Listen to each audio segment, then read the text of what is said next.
جب آپ یہ فتویٰ دیتے ہیں کہ جو کوئی بازار کا ذبیحہ لے کے گوشت کھاتا ہے تو وہ حرام کھاتا ہے، تو شیخ القرآن تو کھاتے تھے۔ میں عنایت اللہ شاہ کا بیٹا ہوں، یہاں ہمارے گھر میں بازار سے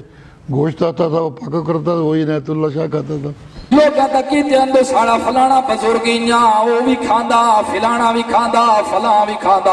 اللہ دی قسم کوڑ مرے دے نہیں سٹیج تے کھڑ کے ہوتے ذرا انہاں دی کتاباں دے مطالعے چکارتے کو پتہ لگوے سی اگر بالکل ثابت کرے نا او تا حرام ہے۔ انہاں دے بارے تے او دی جڑا سفر ہی کرے نا تا اپنی روٹی دے نال وصل تے پرچا بن کے ٹر پوندے ہوندے ہیں۔ انہاں دی ویکھ لے افادات دے اندر قاضی شمس الدین رحمت اللہ علیہ جمان نقل کیتے لے تا بڑے مشہور پائے غلام اللہ خان رحمت اللہ علیہ دے شیخ القرآن دے نا دے نر لوانا لے ہو، شیخ القرآن دے نا دے تے روٹیاں کھاوانا لے ہو، شیخ القرآن دے نا دے تے دھڑیاں بازیاں کرنا لے ہو۔ ویکھ لو نا دی جواہر القرآن دے اندر واضح لکھا بھی آئی 15 سپارے دے اندر اصحاب کافل جدا کئی یار سب بھوک لگے ونو کوئی کھاونا گین کے آؤ ان دے حشج ویکھ لے میں انہاں نصیحت کی تھی او میرا بزرگا خیال رکھے ویندہ تا پائیں کی تھے مشرک دے ہاتھ دی پٹھی گن کے